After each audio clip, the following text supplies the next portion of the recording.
या संकल्पनेची वेगवेगळ्या अर्थतज्ञांनी जी व्याख्या केलेली आहे त्याचा अभ्यास आपण इथे करणार आहोत.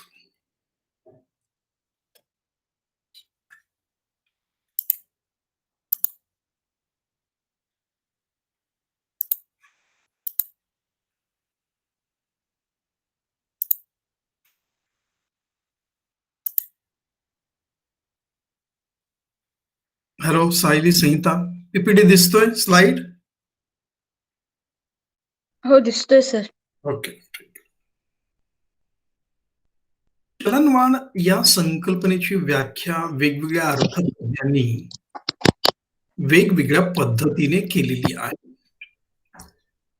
सर्वप्रथम क्राउथर या अर्थतज्ञाच्या मते वाढत्या किमती आणि घटते पैशाचे मूल्य अशी स्थिती म्हणजेच चलनवाढ होय.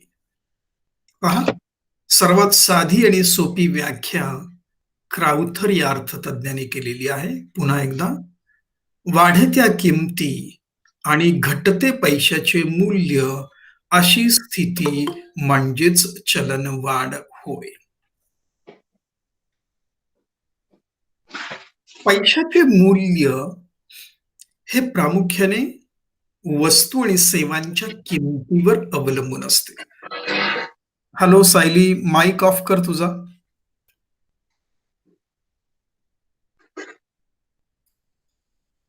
पैशाचे मूल्य हे वस्तू आणि सेवांच्या किमतीवर अवलंबून असते. मग मूल्य म्हणजे काय आणि किंमत म्हणजे काय? मूल्य म्हणजे, हॅलो सायली, हॅलो सायली, हा सर. हा तुझा माईक ऑन आहे, ऑफ करून ठेव. सर्वप्रथम मूल्य म्हणजे काय थोडक्यात आपण विचारात घेऊया. मूल्य म्हणजे क्रयशक्ती किंवा पैशाची खरेदी शक्ती. म्हणजे एका रुपयामध्ये आपण जास्तीत जास्त किती वस्तू विकत घेऊ शकतो त्यालाच आपण क्रयशक्ती किंवा खरेदी शक्ती असे म्हणतो. 1991 मध्ये 1 रुपयाचे मूल्य 24 पैसे इतके होते. म्हणजे याचा अर्थ एका रुपयामध्ये आपण 24 पैशांच्या वस्तूंची खरेदी करू शकत आहोत. आज त्याच एका रुपयाचे मूल्य हे जवळजवळ 3 पैशापर्यंत कमी झालेले आहे. पहा, एका रुपयाचे मूल्य 1991 मध्ये 24 पैसे इतके होते. म्हणजे 1 रुपयामध्ये 24 पैशांच्या वस्तूची आपण खरेदी करू शकत होतो. आज त्याच 1 रुपयाचे मूल्य हे केवळ 3 पैसे इतके असलेले दिसून येते. मग आपल्याला पूर्वी इतक्याच 24 पैशांच्या वस्तूची खरेदी करायची असेल तर 8 त्रिक 24 म्हणजे आपल्याला जवळजवळ 8 रुपये मोजावे लागतात. तुम्हाला उदाहरण सांगतो म्हणजे लक्षात येईल. 1940च्या दशकामध्ये भारतात 1 तोळा म्हणजे पूर्वी 12 ग्रॅमचा 1 तोळा म्हणून ओळखला जात होता किंवा गणला जात होता. त्या 12 ग्रॅम सोन्याची किंमत फक्त 40 रुपये इतके होते. आज 10 ग्रॅम सोन्याची किंमत ही जवळजवळ 50,000 रुपयांपर्यंत वाढलेली दिसून येते. पहा, सोन्याची किंमत ही 40 रुपयावरून 50,000 रुपयापर्यंत वाढलेली दिसून येते. म्हणजे 10 ग्रॅम सोन्याच्या किमतीसाठी आपण आज 50,000 रुपये मोजत आहोत. वस्तूच्या किमती जेव्हा वाढतात तेव्हा पैशाचे मूल्य कमी होते. मग किंमत म्हणजे काय? जेव्हा क्रयशक्ती किंवा खरेदी शक्ती हे पैशात व्यक्त केले जाते, तेव्हा त्यास आपण किंमत असे म्हणतो. उदाहरणार्थ ₹10 ही वस्तूची किंमत. म्हणजे त्या वस्तूची क्रयशक्ती जेव्हा पैशात व्यक्त करतो, तेव्हा त्यास आपण किंमत असे म्हणतो. थोडक्यात वाढत्या किमती आणि घटते पैशाचे मूल्य अशी स्थिती म्हणजेच चलनवाढ होय. केम्ब्रर या अर्थतज्ञाच्या मते एकूण व्यवहारांच्या संख्येच्या तुलनेने पैशाची संख्या अधिक असणे म्हणजेच चलनवाढ होय. पहा, दुसरी एक महत्वाची व्याख्या केम्ब्रर यांची, एकूण व्यवहारांच्या संख्येच्या तुलनेने पैशाची संख्या अधिक असणे म्हणजेच चलनवाढ होय. आम्ही ज्यावेळेस शाळेत जायचो त्यावेळेस 1 पैसा दिला की बोरांचा 1 वाटा मिळायचा आणि दोन्ही खिशे भरून आम्ही शाळेत जायचो. म्हणजे एका पैशामध्ये बोरे विकत घेण्याची क्षमता होती. त्यालाच आपण पैशाचे मूल्य असे म्हणतो. म्हणजे 1 पैसा दिल्यानंतर 2 खिसे भरतील एवढे बोर विकत घेऊ शकत होतो. 1 पैसा दिला की 1 चिकी मिळायची किंवा 1 लिमलेटची गोळी मिळायची. पण आज त्या 1 पैशाचे मूल्य हे 0 झालेले दिसून येते. पहा, एकूण व्यवहारांच्या संख्येच्या तुलनेने पैशाची संख्या अधिक असणे. व्यवहारांची संख्या आणि पैशाची संख्या यांची तुलना केली तर एकूण व्यवहारांची संख्या कमी असते आणि पैशाची संख्या अधिक असलेली दिसून येते. पैशाची संख्या अधिक का? कारण वस्तूच्या किमती या दिवसेंदिवस वाढत असलेल्या दिसून येतात. म्हणून एकूण व्यवहारांच्या संख्येच्या तुलनेने पैशाची संख्या जेव्हा अधिक असते तेव्हा त्यास आपण चलनवाढ असे म्हणतो. पूर्वी ₹200 संपूर्ण महिन्याचा कुटुंबाचा खर्च भागत होता. आज त्यासाठी जवळजवळ ₹10,000 मोजावे लागतात. पहा, व्यवहारांची संख्या पूर्वी इतकीच आहे जवळजवळ, पण पैशाची संख्या मात्र अधिक असलेली दिसून येते. त्याच्यानंतर बेनहॅम या अर्थतज्ञांच्या मते थोड्या वस्तूंचा पाठलाग अधिक पैशाने करणे म्हणजे चलनवाढ होय. पहा, थोड्या वस्तूंचा पाठलाग अधिक पैशाने करणे म्हणजे चलनवाढ होय. आता 10 ग्राम सोने, त्या सोन्याचे प्रमाण जर विचारात घेतले तर त्याच्या तुलनेने आपल्याला मोजावे लागणारे पैसे मात्र संख्येने अधिक असलेले दिसून येते. म्हणजे थोड्या वस्तूंचा पाठलाग अधिक पैशाने करणे म्हणजेच चलनवाढ होय. त्यानंतर जॉन मेनॉर्ड केन्स यांनी चलनवाढ या संकल्पनेची व्याख्या केलेली आहे. केन्सच्या मते पूर्ण रोजगाराची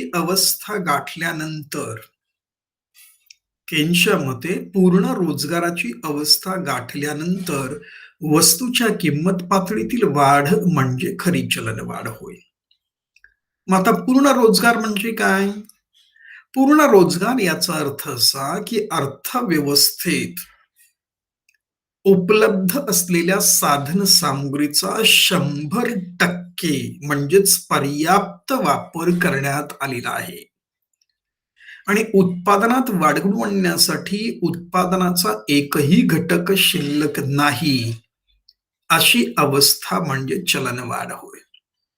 पूर्ण रोजगार याचा अर्थ सर्व लोकांना रोजगार उपलब्ध करून देणे एवढाच अर्थ अभिप्रेत नाही, तर अर्थव्यवस्थेमध्ये जी साधन सामुग्री उपलब्ध आहे उत्पादनासाठी त्याचा 100% जेव्हा वापर केला जातो, तेव्हा त्यास आपण चलनवाढ तेव्हा त्यास आपण पूर्ण रोजगार असे म्हणतो. पूर्ण रोजगाराची अवस्था आपण जेव्हा गाठतो, तेव्हा पूर्ण रोजगाराच्या अवस्थेत पोहोचल्यानंतर वस्तूच्या उत्पादनात वाढ घडवून आणण्यासाठी उत्पादनाचे घटक किंवा साधन सामुग्री शिल्लक नसल्यामुळे एका बाजूने वस्तूची मागणी वाढते, परंतु दुसऱ्या बाजूने वस्तूचा पुरवठा वाढू शकत नसल्या कारणामुळे वस्तूच्या किमतीत वाढच झालेली दिसून येते. यालाच केन्सने खरी चलनवाढ असे म्हटलेले आहे. परंतु केन्स असे म्हणतो, पूर्ण रोजगार ही मिथ्याभासाची संकल्पना आहे. केन्स असे म्हणतो, to assume full employment is to assume our difficulties away. पूर्ण रोजगार आहे असे गृहीत धरणे म्हणजे आपल्याला कोणत्याच समस्या नाहीत, कोणत्याच अडचणी नाहीत. प्रत्यक्षामध्ये जगातल्या कोणत्याच देशामध्ये पूर्ण रोजगाराची अवस्था असलेली दिसून येत नाहीये. भारतात बेकारांची संख्या आजही मोठ्या प्रमाणात आहे.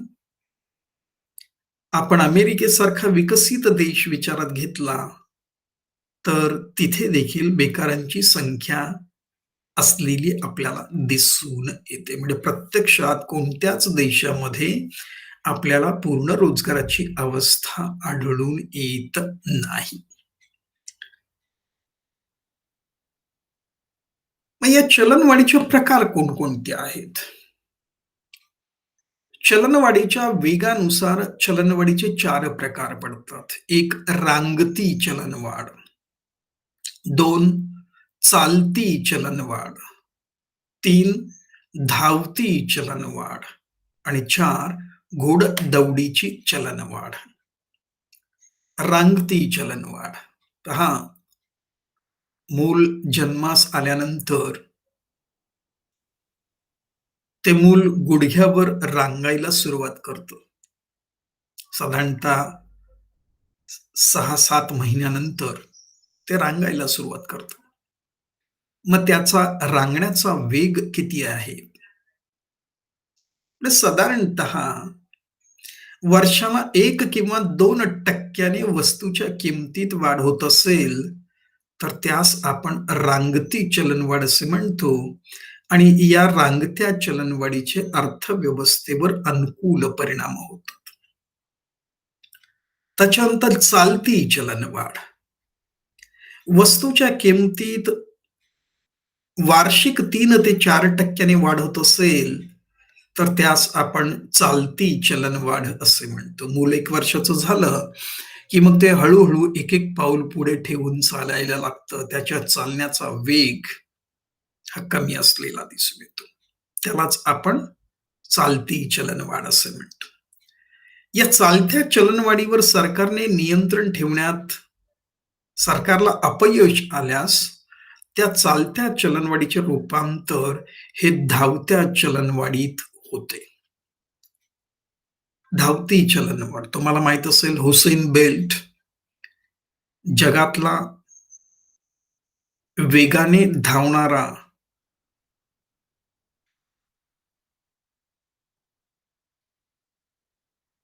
ॲथलेटिक्स ॲथलीट म्हणून ओळखला जातो.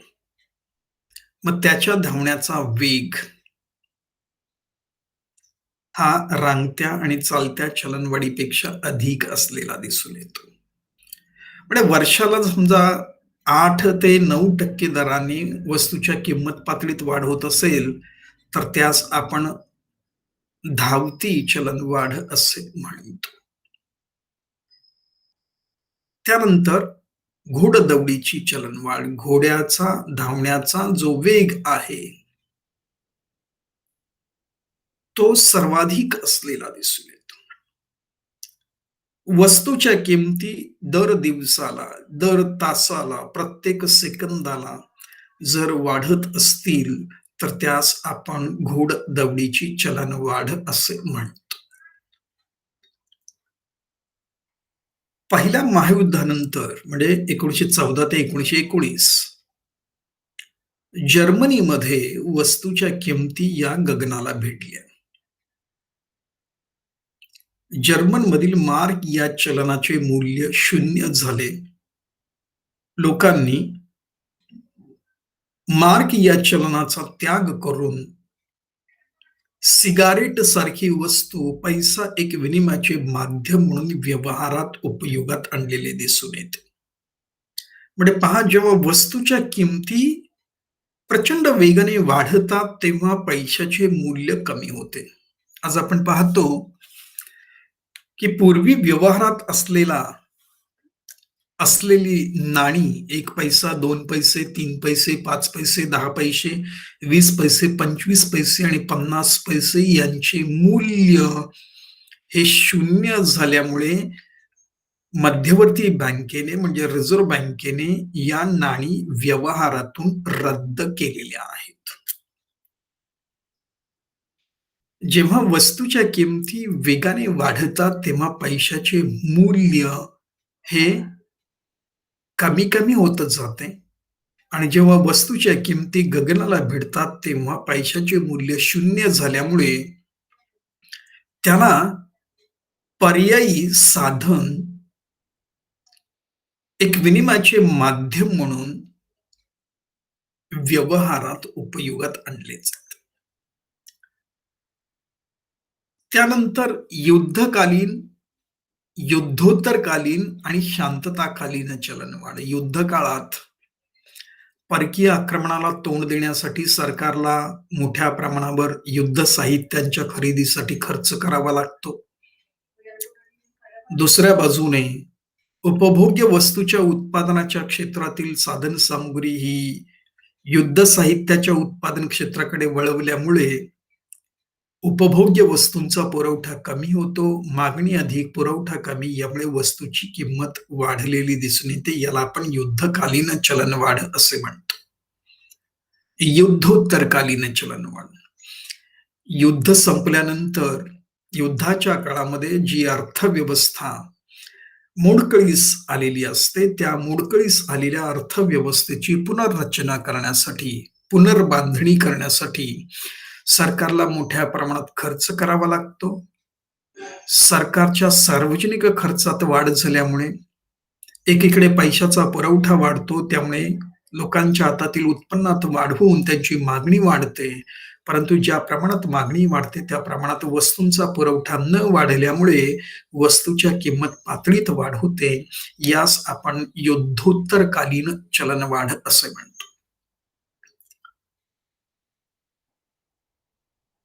त्यानंतर शांतताकालीन चलनवाढ.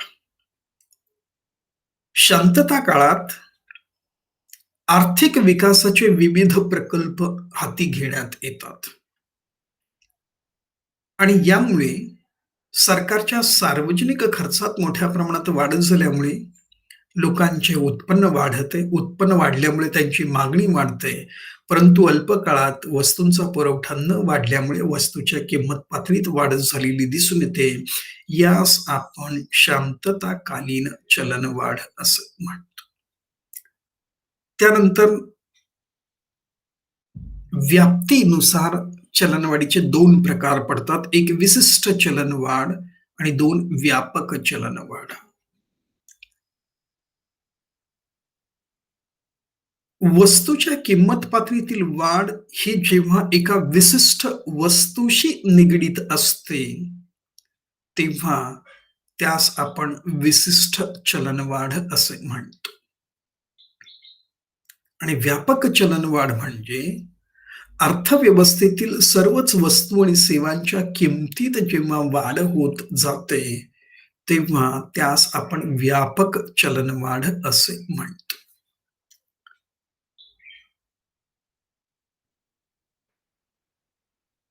आपल्या अभ्यासक्रमामध्ये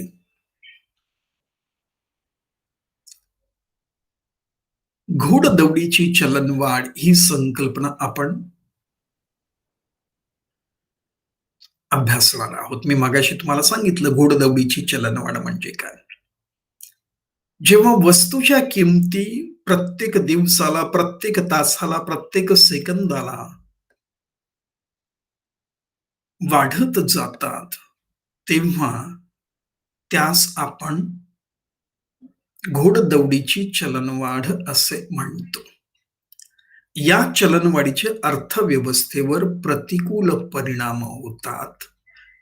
अर्थव्यवस्थेचा विकासाचा वेग मंदावतो. त्यानंतर चलनवाढीची कारणे कोणती आहेत? चलनवाढीच्या कारणांचे विभाजन 2 गटात केले जाते. एक म्हणजे वस्तू आणि सेवांच्या मागणीत वाढ झाल्यामुळे वस्तूच्या किंमत पातळीत वाढ घडवून आणणारे घटक आणि 2 वस्तूच्या पुरवठ्यात घट झाल्यामुळे किंवा वस्तूच्या पुरवठ्यात घट घडवून आणणारे घटक. तर सर्वप्रथम मागणीत वाढ झाल्यामुळे कोणत्या कारणांमुळे मागणीत वाढ झाल्यामुळे वस्तूच्या किमतीत वाढ होते, याचा अभ्यास आपल्याला या पुढील घटकांच्या सहाय्याने करता येईल. त्यामध्ये पहिला महत्वाचा घटक आहे तो म्हणजे सार्वजनिक खर्चातील वाढ. दुसऱ्या महायुद्धानंतर जगातल्या सर्वच देशांनी कल्याणकारी राज्याच्या संकल्पनेचा स्वीकार केलेला आहे. मग या कल्याणकारी राज्याच्या अर्थव्यवस्थेमध्ये समाजातील लोकांच्या कल्याणात वाढ घडवून आणण्यासाठी सरकारमार्फत विविध विकासाच्या योजना हाती घेण्यात आलेल्या आहेत आणि या योजनांवर सरकारला मोठ्या प्रमाणात खर्च करावा लागत आहे आणि या सार्वजनिक खर्चामुळे उदाहरण सांगायचं झालं तर महाराष्ट्र, गुजरात आणि मध्य प्रदेश या राज्यांच्या सीमावर नर्मदा नदीवर सरकारने नर्मदा डॅम म्हणजे धरण बांधलेली आहे.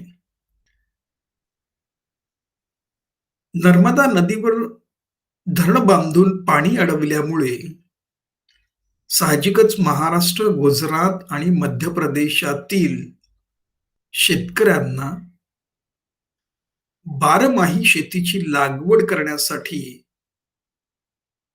फायदा होत आहे. पुढे पहा, शेतीच्या विकासात वाढवून आणण्यासाठी भारतीय शेती ही पूर्णतः पावसावर अवलंबून आहे. पावसावर अवलंबून असल्यामुळे केवळ वर्षातून एकदाच पीक घेता येणे शक्य आहे. परंतु या शेतीला बारमाही पाणी पुरवठ्याची सुविधा उपलब्ध केल्यास वर्षातून 3 पिके घेता येणे शक्य आहे. मग या नर्मदा नदीवरील नर्मदा धरणाच्या बांधणीसाठी सरकारने प्रचंड प्रमाणात खर्च केलेले आहे. सरकार जेव्हा सार्वजनिक खर्चात वाढ करते, तेव्हा लोकांच्या उत्पन्नात वाढ होते. उत्पन्नात वाढ झाल्यामुळे त्यांची परिणामकारक मागणी वाढते. एका बाजूने मागणी वाढते, पण तो दुसऱ्या बाजूने पुरवठा न वाढल्यामुळे वस्तूच्या किंमत पातळीत वाढ झालेली दिसून येते. म्हणूनच याला आपण सार्वजनिक खर्चातील वाढीमुळे मागणीत वाढ होऊन वस्तूच्या किंमत पातळीत वाढ होते. सार्वजनिक खर्चातील वाढ पहा, आपल्याला माहित आहे भारत हा 3 शत्रू राष्ट्रांनी वेढलेला आहे. एकीकडे पाकिस्तान आहे, दुसरीकडे चीन आहे आणि तिसरीकडे बांगलादेश आहे. त्यातल्या त्यात पाकिस्तान आणि चीन या 2 राष्ट्रांकडून भारताला मोठ्या प्रमाणावर धोका असलेला दिसून येतो.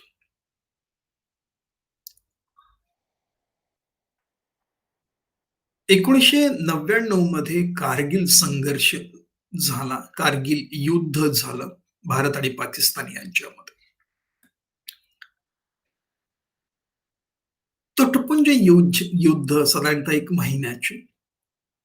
पण 1999 मध्ये हे युद्ध जिंकण्यासाठी सरकारला 10,000 कोटी रुपये खर्च करावे लागले. पहा, युद्ध काळामध्ये युद्ध साहित्याची मोठ्या प्रमाणात खरेदी करावी लागते. युद्ध साहित्याच्या उत्पादनावर मोठ्या प्रमाणात खर्च करावा लागतो. मग उपभोग्य क्षेत्राकडून युद्ध साहित्याच्या निर्मितीच्या क्षेत्राकडे साधन सामग्री वळविली जाते. एका बाजूने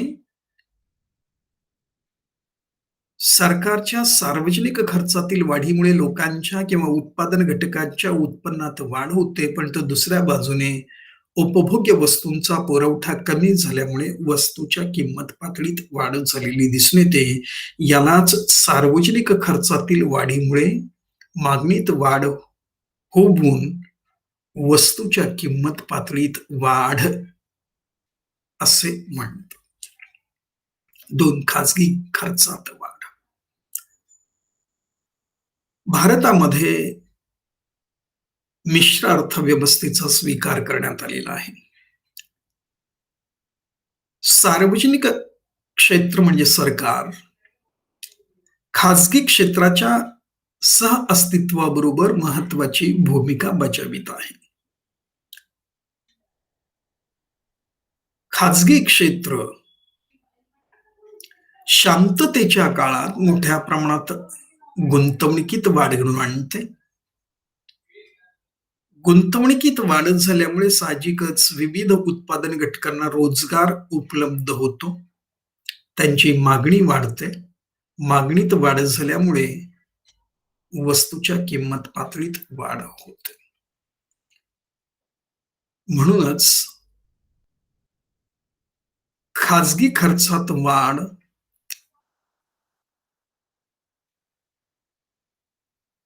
चलनवाढीचे एक महत्वाचे घटक म्हणून ओळखले जाते.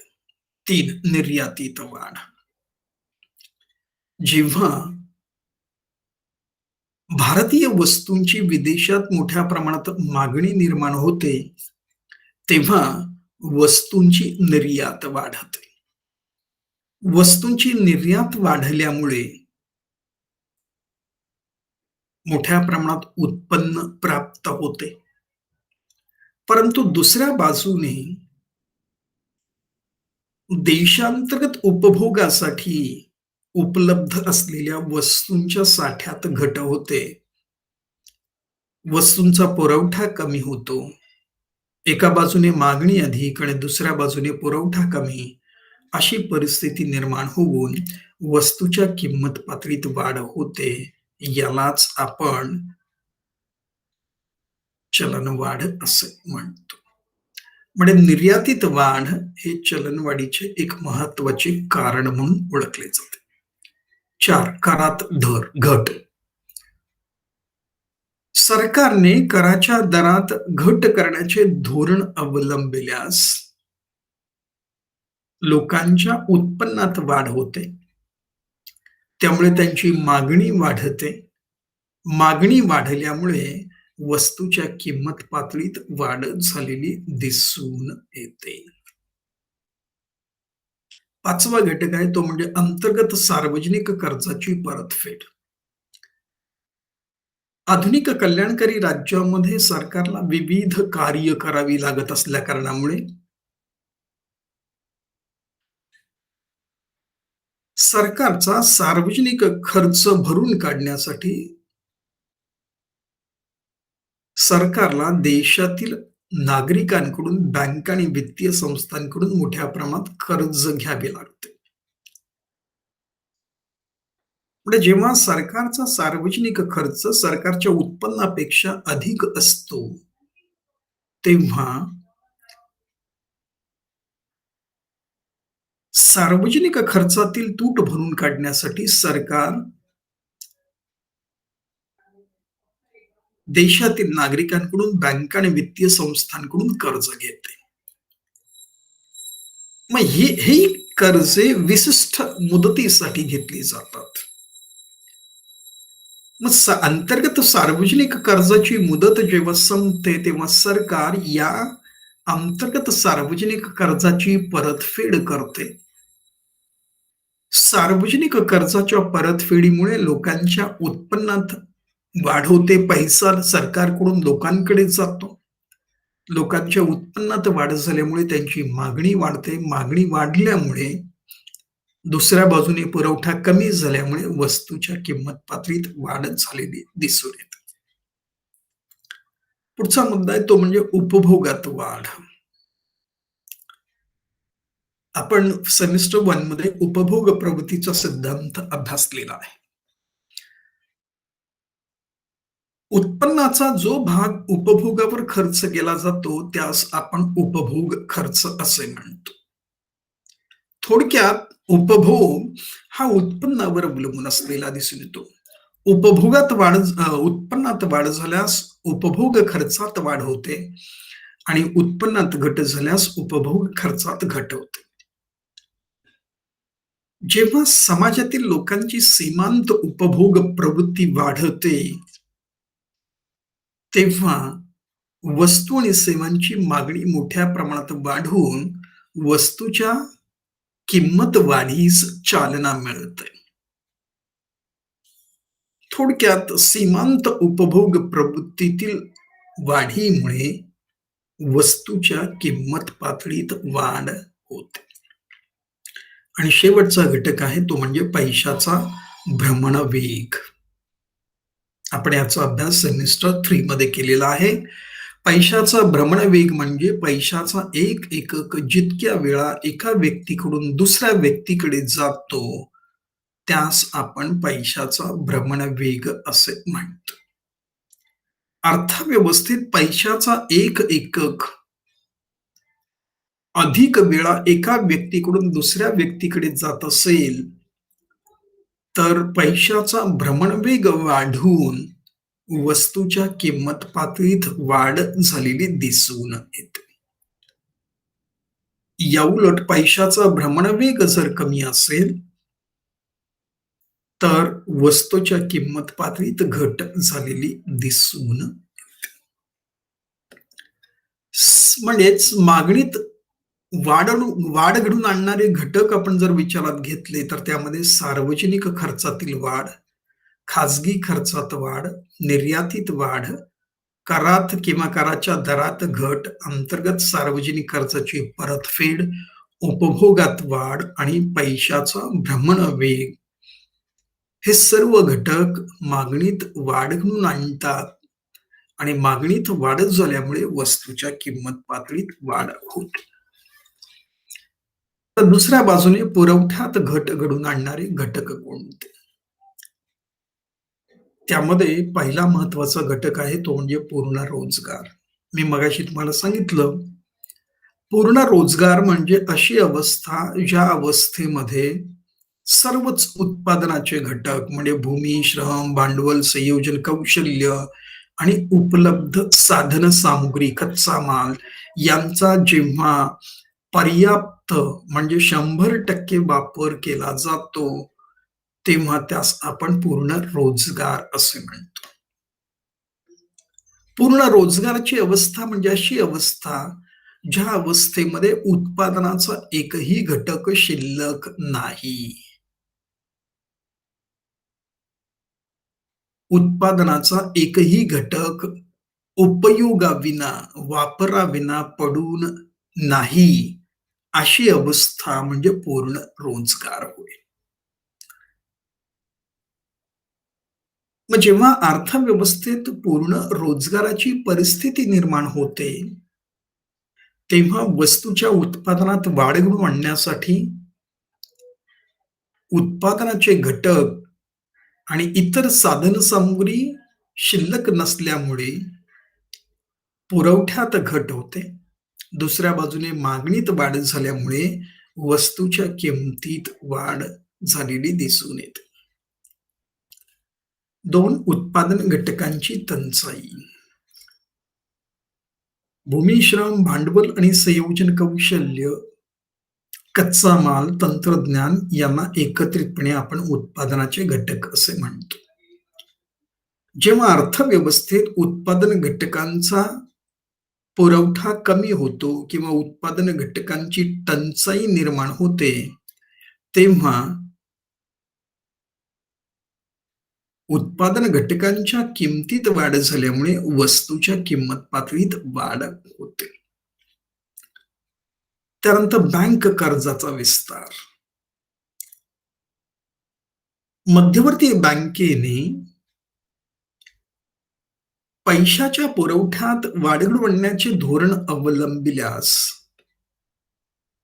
व्यापारी बँका अधिक प्रमाणात कर्ज देतात.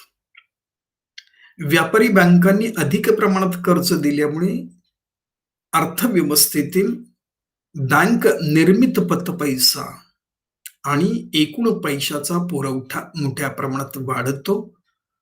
परंतु दुसऱ्या बाजूने अल्प काळात वस्तूंचा पुरवठा न वाढल्यामुळे वस्तूच्या किंमत पातळीत वाढ झालेली दिसून येते. म्हणजे बँकांनी कर्जात वाढ घडवून आणल्यास वस्तूच्या पुरवठ्यात घट होऊन वस्तूच्या किंमत पातळीत वाढ होते. त्यानंतर तुटीचा अर्थ परिणाम. जेव्हा सरकारचा खर्च सरकारच्या उत्पन्नापेक्षा अधिक असतो, तेव्हा सरकारच्या उत्पन्नात तूट निर्माण होते. उदाहरणार्थ, समजा सरकारचा खर्च आहे 5,00,000 कोटी रुपये. सरकारचे उत्पन्न आहे 5,00,000 कोटी रुपये आणि सरकारचा खर्च आहे 5,10,000 कोटी रुपये. म्हणजेच सरकारचा सार्वजनिक खर्च सरकारच्या उत्पन्नापेक्षा 10,000 कोटी रुपयाने अधिक आहे. जेव्हा सरकारचा खर्च अधिक आणि उत्पन्न कमी अशी परिस्थिती निर्माण होते, तेव्हा उत्पन्नात तूट निर्माण होते. मग ही तूट भरून काढण्यासाठी सरकार मध्यवर्ती बँकेस नवीन चलनाच्या छपाईचा आदेश देते. साहजिकच मध्यवर्ती बँकेने नवीन चलनाची छपाई केल्यामुळे अर्थव्यवस्थेतील पैशाचा पुरवठा वाढतो. पैशाचा पुरवठा वाढल्यामुळे लोकांच्या हातातील उत्पन्नात वाढ होते. दुसऱ्या बाजूने पुरवठा न वाढल्यामुळे वस्तूच्या मागणीत वाढ होऊन वस्तूच्या किंमत पातळीत वाढ झालेली दिसून येते. यालाच आपण तुटीच्या अर्थ भरण्यामुळे, पुरवठ्यात घट झाल्यामुळे वस्तूच्या किंमत पातळीतील वाढ असे म्हणतो. त्याच्यानंतर पुढचा मुद्दा आहे साठेबाजी. समाजामध्ये असा एक वर्ग असतो की जो बाजारपेठेतील बदलत्या परिस्थितीचा फायदा घेऊन मोठ्या प्रमाणात नफा कमवण्याचा प्रयत्न केला जातो. त्यांना आपण साठेबाजी करणारे किंवा सट्टेबाजी करणारे लोक असे म्हणतो. जेव्हा वस्तूच्या किमती कमी असतात, तेव्हा अशा वस्तू मोठ्या प्रमाणात खरेदी करून त्या वस्तू साठवून ठेवल्या जातात. त्यामुळे बाजारपेठेत अशा वस्तूंची कृत्रिम टंचाई निर्माण होते. वस्तूंची कृत्रिम टंचाई निर्माण झाल्यामुळे वस्तूंचा पुरवठा कमी, म्हणून वस्तूच्या किमती हळूहळू वाढू लागतात. आणि साठेबाजी करणारे लोक जेव्हा वस्तूच्या किमती वाढतात, तेव्हा साठवून ठेवलेल्या वस्तू अधिक किमतीला विकून मोठ्या प्रमाणात नफा मिळवितात. मग अशा या व्यापाऱ्यांच्या साठेबाजीच्या प्रवृत्तीमुळे पुरवठ्यात घट होते आणि पुरवठ्यात घट झाल्यामुळे वस्तूच्या किंमत पातळीत वाढ होते. त्यानंतर उपभोग्य वस्तूंच्या पुरवठ्यात घट. ज्या वस्तूंचा उपभोग घेतला जातो त्यांना उपभोग्य वस्तू असे म्हणतो. मग त्यामध्ये नाशवंत वस्तू आहेत आणि दीर्घकाळ टिकणाऱ्या वस्तू देखील आहेत. मग जेव्हा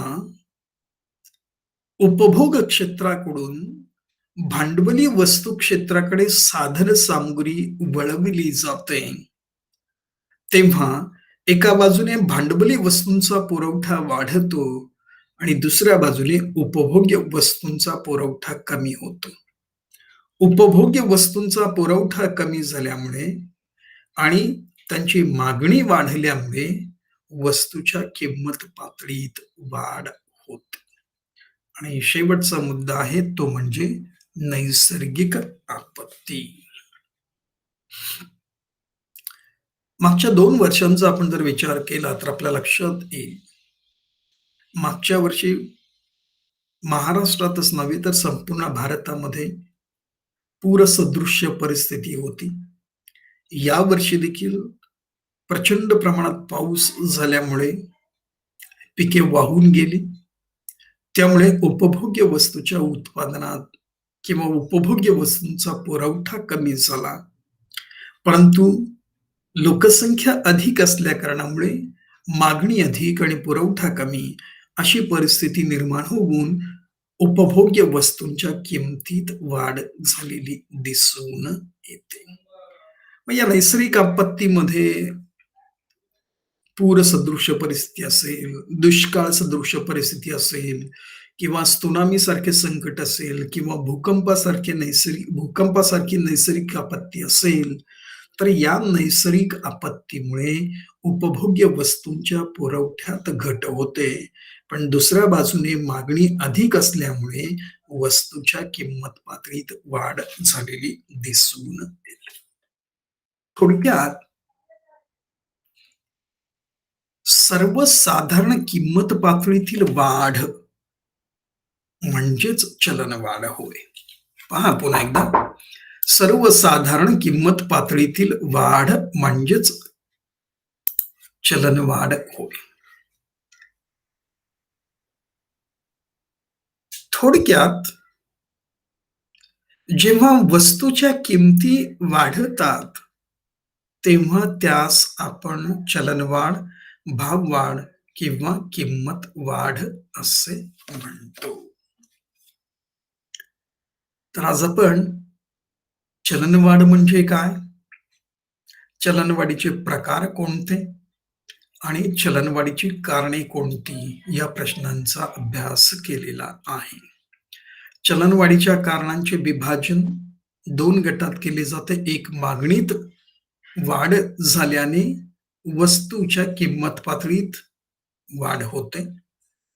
मग मागणीत वाढ घडवून आणणाऱ्या घटकांचा आपण अभ्यास केला आणि त्याच्यानंतर पुरवठ्यात घट झाल्यामुळे वस्तूच्या किंमत पातळीत होणारी वाढ, मग पुरवठ्यात कोणकोणत्या कारणांमुळे घट होते त्याचा अभ्यास देखील आपण केलेला आहे.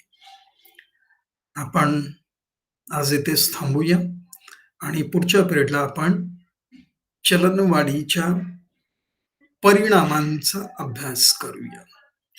आता या चलनवाढीच्या कारणांसंदर्भात 2 मतप्रवाह असलेले दिसून येतात. काही अर्थतज्ञांच्या मते केवळ मागणीत वाढ झाल्यामुळे वस्तूच्या किंमत पातळीत वाढ होते, त्यास मागणीजन्य चलनवाढ असे म्हणतात. तर काही तज्ञांच्या मते उत्पादन खर्चात वाढ झाल्यामुळे वस्तूच्या किंमत पातळीत वाढ होते, त्यास आपण खर्च प्रेरित चलनवाढ असे म्हणतो. मग चलनवाढीच्या परिणामांचा अभ्यास करण्यापूर्वी आपण मागणीजन्य चलनवाढ आणि खर्च प्रेरित चलनवाढ या 2 संकल्पनांचा अभ्यास आकृतीच्या सहाय्याने आपण पुढच्या पिरियडला करूया. ठीक आहे, आपण आज इथेच थांबूया.